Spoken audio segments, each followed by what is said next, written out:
Hello everyone.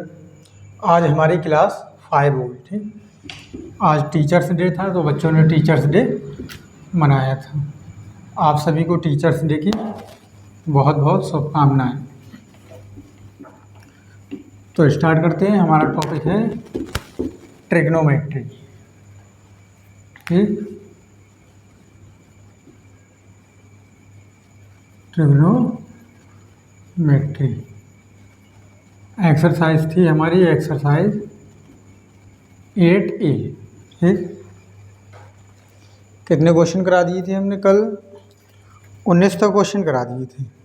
अब question 20 अपने आप कर लेना, कुछ नहीं दे रखा है इसमें। साइन ए की वैल्यू दे रखी है, कॉज ए सेक ए की वैल्यू निकालना है आपको, टेन ए और कोसेक ए की वैल्यू निकाल कर इसमें पुट कर देना, आंसर आ जाएगा। क्वेश्चन 13 कुछ अलग हटके, क्वेश्चन 21 कुछ अलग हटके ये हम करा देते। ठीक, क्वेश्चन 21 इसमें दे रखा है 3 साइन ए बराबर 12, 13 साइन ए बराबर 12 दे रखा है। तो हमसे वैल्यू पूछी गई है सेक ए माइनस टेन ए। टेन ए का मान ज्ञात करना है इसमें। ठीक, तो हम क्या करेंगे, साइन ए दे रखा है तो उसे क्या करेंगे, हम पहले साइन ए की वैल्यू निकाल लेते हैं। तो साइन ए को सिंप्लीफाई करोगे तो साइन ए इक्वल हो जाएगा 12 अपॉन में ये वाले 13 अपॉन में पहुँच जाएंगे। ठीक, फिर एक ट्रायंगल बनाएंगे हम, ट्रायंगल से साइन ए की वैल्यू ट्रायंगल में सेट करेंगे। तो साइन ए होता क्या है, यहाँ लिख लो लाल बटे कक्का। ठीक, तो साइन होता है लंब बटे कर्ण। लंब कितना है इसमें 12, कर्ण कितना है 13। ठीक, इसे लिख लो ए बी सी। अब पाइथागोरस थ्योरम में लगाएंगे। पाइथागोरस थ्योरम में क्या होती है, कर्ण का स्क्वायर, कर्ण क्या ए सी, तो ए सी स्क्वायर इक्वल आधार का स्क्वायर, आधार कितना ए बी, इसे एक्स मान लेते हैं। तो ए बी स्क्वायर प्लस लंब का स्क्वायर, लंब क्या बी सी स्क्वायर। ठीक, ए सी की वैल्यू सेट करो, ए सी कितना 13, 13 का स्क्वायर बराबर ए बी कितना दे रखा है X square plus B C कितना दे रखा है 12, 12 का स्क्वायर। ठीक, तो 13 का स्क्वायर होता है 169 बराबर एक्स स्क्वायर सेम रहने दो, प्लस 12 का स्क्वायर होता है 144। अब हमें एक्स की वैल्यू निकालना है तो 144 बराबर के इस पार आएगा, मतलब राइट हैंड साइड से लेफ्ट हैंड साइड आएगा तो वैल्यू माइनस में हो जाएगी। तो 144 माइनस में हो जाएगी बराबर एक्स स्क्वायर। अब 169 में से 144 सब्ट्रैक्ट कर दो तो 9 में से 4 गए, कितना बचा 5। ठीक, ऐसी 6 में से 4 गए बचा 2, 1 में से 1 गया कुछ नहीं बचा, बराबर एक्स स्क्वायर। एक्स की वैल्यू निकालेंगे तो स्क्वायर हटाएंगे, इस पर अंडर रूट चढ़ेगा 25 का अंडर रूट होता है 5। ठीक, तो ये एक्स की जगह हम कितना लिख दें 5, यहाँ लिख दिया 5। ठीक है, इसे नोट डाउन करो, फिर हम इसे मिटाते हैं। ठीक, मिटा दें। ठीक है, अब हमसे वैल्यू पूछी गई है सेक ए की वैल्यू निकालो। सेक ए दे रखा है आपका, सेक होता है कॉज का उल्टा। ठीक, कॉज होता है आधार बटे कर्ण, तो सेक हो जाएगा कर्ण बटे आधार। कर्ण कितना दे रखा है 13 लिख लो, आधार कितना 5 लिख लो। ठीक, अब वैल्यू निकालना है हमें टेन की। टेन क्या होता है लंब बटे आधार। लंब कितना दे रखा है 12, आधार कितना दे रखा है 5। ठीक, तो ये हो गई लंब बटे आधार। अब हमसे वैल्यू पूछी है सेक ए माइनस का टेन ए, इसकी वैल्यू निकालना। तो ये जो भी मान हमने निकाले हैं यहाँ से सेक ए और टेन ए वो इसमें सेट करेंगे, फिर यहाँ से इसकी वैल्यू निकल जाएगी। तो सेक ए की वैल्यू कितनी दे रखी है 13/5, तो 13/5 माइनस, बीच में माइनस है माइनस लगा दो। टेन ए की वैल्यू कितनी दे रखी है 12/5, ठीक है, दोनों में 5 एलसीएम आ जाएगा, सेम है। ठीक, तो ऊपर कितना बचेगा 13 माइनस 12। ठीक, तो 13 में से 12 जाएंगे, कितना बचा 1, और नीचे कितना बटे में कितना बचेगा 5। ये हमारा आंसर हो जाएगा। ठीक, ये क्वेश्चन 21 या 21 क्वेश्चन हो गया। ठीक, नोट डाउन करो उसे, मिटा देते हैं। ठीक, अब क्वेश्चन 22।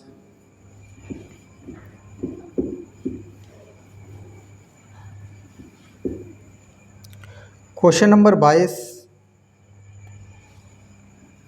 क्वेश्चन नंबर 22 में कॉस थीटा की वैल्यू दे रखी है। कॉस थीटा बराबर है m/n। ठीक, तो हमें वैल्यू निकालना है tan theta minus cot theta, इसकी वैल्यू निकालना है। ठीक, तो हम क्या करेंगे, ट्रायंगल बनाएंगे, ट्रायंगल में ये वैल्यू सेट करेंगे, तो ट्रायंगल बना लेंगे। ठीक, इसे लिख लो ABC।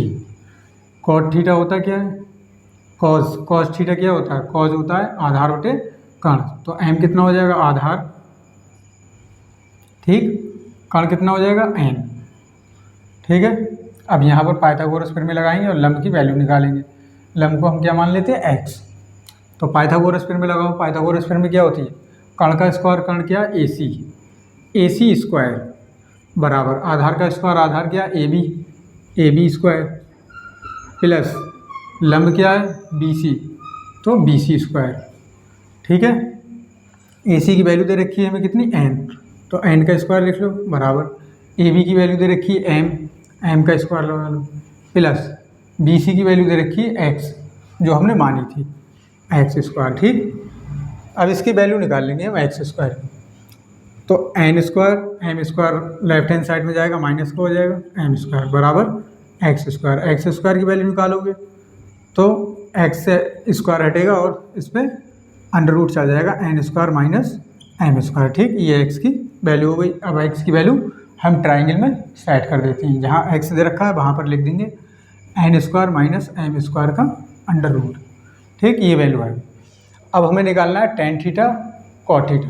tan theta cot theta की वैल्यू हम ट्राइंगल से निकालेंगे और उसमें सेट कर देंगे, हमारा आंसर आ जाएगा। ठीक, इसे मिटा देता हूँ, नोट डाउन करो, कर लिया। ठीक, वैल्यू निकालो tan थीटा की। tan थीटा क्या होता है, लंब बटे आधार। लंब कितना है इसमें, लंब दे रखा है हमारे पास under root n square minus m square, आधार कितना दे रखा है m। ठीक, अब वैल्यू निकालना है हमें कॉट थीटा की, कॉट थीटा। ठीक, कॉट क्या होता है, tan का उल्टा होता है, tan होता है आपका लंब बटे आधार, तो कॉट हो जाएगा आधार बटे लंब। तो आधार कितना होता है m और लंब कितना है हमारे पास under root n square minus m square. ठीक, अब ये जो वैल्यू है वो इसमें सेट करनी है। ठीक, तो हम ट्रायंगल अब रफ कर देते हैं, ट्रायंगल को रफ कर देते हैं। ठीक, इसकी वैल्यू निकालना है, तो हम क्या करेंगे, tan थीटा दे रखा है, उसकी जगह tan थीटा की वैल्यू सेट करेंगे। तो tan थीटा की वैल्यू कितनी दे रखी है, under root n square minus m square upon m minus cot theta की वैल्यू यहाँ से लगाएंगे। कॉट थीटा की वैल्यू है m अपॉन अंडर रूट में n square minus m square. ठीक, अब यहाँ पर क्या करेंगे, ये एलसीएम ले लेंगे, तो हमारे पास एलसीएम आएगा m under root n square minus m square. ठीक, तो m से m कैंसिल होगा, तो इसकी इससे मल्टीप्लाई होगी। तो हमने आपको बताया था जब अंडर रूट सेम जैसे अंडर रूट 2 दे रखा है और अंडर रूट 2 दे रखा है, जब आपस में मल्टीप्लाई होगी तो 2 आ जाएगा। ऐसे ही n square minus m square का अंडर रूट दे रखा है, यहाँ भी n square minus m square का अंडर रूट दे रखा है, तो दोनों को अंडर रूट कैंसिल होकर हमारी वैल्यू आएगी m square minus n square minus m square. ठीक, माइनस अब under root n square minus m square से under root n square minus m square cancel होगा, m बचेगा, m की m से मल्टीप्लाई होगी, m स्क्वायर आ जाएगा। ठीक, ये हो गया आपका। अब क्या करेंगे हम, n स्क्वायर, ये माइनस का m स्क्वायर है, ये माइनस का m स्क्वायर है, दोनों माइनस के, तो दोनों ऐड हो जाएंगे, तो माइनस का एम स्क्वायर हो जाएगा 2m², ठीक। और नीचे सेम रहेगा m√n² माइनस m², बस ये वैल्यू निकालना थी, ये आपका आंसर आ गया, ठीक। ये आंसर नोट डाउन करो उसे। अब क्वेश्चन 23, ठीक है, मिटा दे, ठीक है।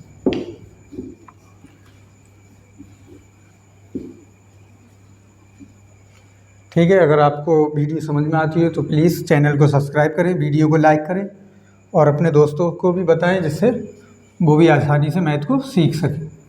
क्वेश्चन 23 में दे रखा है cos A इक्वल दे रखा है 5/13, ठीक। तो हमसे वैल्यू पूछी गई है sin A minus cot A upon 2 tan A, ठीक। इसका मान निकालना है, ठीक। मान ज्ञात करें, ठीक, मान ज्ञात। तो हम क्या करेंगे, इसके लिए एक ट्रायंगल बनाएंगे। तो ट्रायंगल बना लो एक, ठीक। यहाँ लिख लो ABC, ठीक। तो cos A क्या होता है, cos क्या होता है, आधार बटे कर्ण। आधार कितना है हमारे पास 5, कर्ण कितना है 13, ठीक। पाइथागोरस थ्योरम में लगाकर हम लंब निकालेंगे। लंब को क्या मान ले रहे हैं हम, x मान ले रहे हैं, x की वैल्यू निकाल लेंगे अब, ठीक। तो पाइथागोरस थ्योरम में क्या होती है, कर्ण का स्क्वायर, कर्ण क्या AC² बराबर आधार का स्क्वायर, आधार कितना AB² प्लस लंब का स्क्वायर, लंब कितना है BC², ठीक। AC कितना दे रखा है, AC दे रखा है 13 का स्क्वायर बराबर AB कितना दे रखा है 5, तो हम लिख लेंगे 5 का स्क्वायर प्लस BC की वैल्यू निकालना है, तो x दे रखा है तो x का स्क्वायर कर लो, ठीक। तो 13 का स्क्वायर होता है 169, 5 का स्क्वायर होता है 25 प्लस x², ठीक। तो 169 25 राइट हैंड साइड से लेफ्ट हैंड साइड में जाएगा तो माइनस का हो जाएगा, तो ये माइनस का हो गया बराबर x²। अब इसमें से सब्ट्रैक्ट कर देंगे, तो 9 में से 5 जाएगा, कितना बचा 4। ऐसे 6 में से 2 जाएगा, कितना बचेगा 4 और 1 ये वाला, ठीक, बराबर x²। अब स्क्वायर हटाएंगे तो अंडर रूट चढ़ जाएगा, √144, ठीक है। इसके फैक्टर करोगे तो 12 × 12 आएगा, ठीक है। जब अंडर रूट में जब पेयर बनता है तो एक वैल्यू बाहर ले लेते हैं, तो 12 का पेयर बन रहा है तो 12 बाहर आ जाएगा, तो ये हमारी x की वैल्यू हो जाएगी, ठीक। तो x बराबर कितना आ गया 12, तो यहाँ पर x से मिटाकर यहाँ पर लिख देते हैं हम 12, ठीक। नोट डाउन करो, उसे मैं मिटाऊंगा अभी, मिटा दें, ठीक। अब हमें पहले वैल्यू निकालना है sin A की वैल्यू निकालना है, cot A की और tan A की। इन तीनों वैल्यू को निकाल कर इसमें सेट कर देंगे, फिर इसका मान निकालना है। तो sin A क्या होता है, लंब बटे कर्ण। लंब कितना दे रखा है 12, कर्ण कितना दे रखा है 13, ठीक। अब निकालते हैं वैल्यू cot की। cot A, cot होता है आधार बटे कर्ण, क्योंकि tan का उल्टा होता है, tan होता है लंब बटे आधार, तो cot हो जाएगा आधार बटे लंब, ठीक। आधार कितना दे रखा है 5, लंब कितना दे रखा है अपना, लंब दे रखा है 12, 5/12 हो जाएगी, ठीक। अब tan A की वैल्यू निकालेंगे, ठीक। तो tan क्या होता है, cot का उल्टा होता है, या तो इसी वैल्यू को उल्टा कर लो या यहाँ से देख लो, लंब बटे आधार। तो लंब कितना है 12, आधार कितना है 5, ठीक। तो ये हमारी tan A की वैल्यू है, ठीक। अब देखो cot A की वैल्यू कितनी है 5/12, tan A की वैल्यू कितनी है 12/5, मतलब cot A की वैल्यू को ही पलट दिया गया है यहाँ, ठीक। अब हम इसे ट्रायंगल को मिटा देते हैं और इसकी वैल्यू निकालेंगे, ठीक। ट्रायंगल को मिटा दें, तो हमें इसकी वैल्यू निकालना है। तो sin A, ठीक, sin A की वैल्यू कितनी है 12/13, तो sin A जहाँ पर है वहाँ हम 12/13 वैल्यू लगाएंगे, माइनस cot A की वैल्यू कितनी है 12/5, 5/12, ठीक। तो जहाँ पर cot A है वहाँ लिखो 5/12 अपॉन 2 ऐसी रहने दो ये वाला, इंटू tan A की जगह कितना रखना है 12/5, तो यहाँ लिखो 12/5। ठीक है, अब यहाँ पर 12 और 13 का एलसीएम ले लेंगे, तो 12 × 13 एलसीएम ले लो। ठीक है, तो 13 से 13 कैंसिल हो जाएगा, 12 बचेगा, 12 की 12 से मल्टीप्लाई करोगे 144 माइनस। अब 13 से 13 कैंसिल होगा, तो 12 से 12 कैंसिल होगा, 13 बचेगा, 13 की 5 से मल्टीप्लाई करेंगे, 13 पंजे 65। ठीक, अपॉन ये दे रखा है 12 की 5 से मल्टीप्लाई करो, 12 की 2 से मल्टीप्लाई करोगे, 12 दूनी 24 बटे में ये वाला 5। ठीक, अब ऊपर 144 में से 65 घटा लो, तो 144 में से 65 निकालोगे तो कितना बचेगा, इधर से ले लो एक, 14 में से 5 के बचे 9, यहाँ कितना बचा 3, इधर से 1 ले लो तो कितना हो जाएगा, 13 में से 6 बचे 7, तो ये हो जाएगा हमारा 79। अपॉन में कितना दे रखा है, 12 की 13 से मल्टीप्लाई करोगे तो कितना हो जाएगा, 12 3 36, 12 एकम 12 और 3 15। ठीक, कंप्लीट का अपॉन में है 24/5। ठीक, अब क्या करेंगे 79/156। अब ये वैल्यू अपॉन में दे रखी, अब यहाँ पर मल्टीप्लाई का चिन्ह लगाएंगे, इस वैल्यू को पलट देंगे, 5/24 हो जाएगी। ठीक, अब ऊपर की ऊपर मल्टीप्लाई करेंगे, नीचे की नीचे मल्टीप्लाई करेंगे। ठीक, ये मैं बिठा देता हूँ, तो ऊपर की ऊपर मल्टीप्लाई करो, 5 से करोगे, 5 ने 45, 45 के 5 हासिल 4, 5 7 35 और 4 कितने हो गए 39, तो 395 हो जाएगी। ठीक, और नीचे 24 की 156 से मल्टीप्लाई कर लो। ठीक, 24 की 156 से मल्टीप्लाई करते हैं, ये कर लो 24 की 156 से, 4 छंग 24 हासिल 2, 4 पंजे 20 और 2 22 हासिल 2, 4 एकम 4 और 2 6। ठीक, इंटू 2 छंग 12 पे 2 हासिल 1, 2 पंजे 10 और 1 11 हासिल 1, 2 एकम 2 और 1 3, इसे ऐड कर लो 4 4 6 6 नहीं 7 और ये 3, तो हमारी ये वैल्यू हो जाएगी 3744। ठीक है, ये मल्टीप्लाई हम मिटा देते, तो ये हमारा आंसर आ गया 395/3744, ये आंसर हो गया। ठीक, तो ये हमारे आज हमने 23 क्वेश्चन तक करा दिए हैं। अब आगे कर देखना, कोशिश करना कर पाओगे, क्योंकि कई सारी वीडियो हो गई, आप लोगों को समझ में भी आ गया होगा। तो प्लीज़ क्वेश्चन को करने की प्रैक्टिस करें, कोशिश करें, ज़्यादा से ज़्यादा सवाल करें, जिससे आपकी प्रैक्टिस अच्छी होगी, तो वहाँ पर एग्ज़ाम में आपको कोई दिक्कत नहीं होगी। Thank you.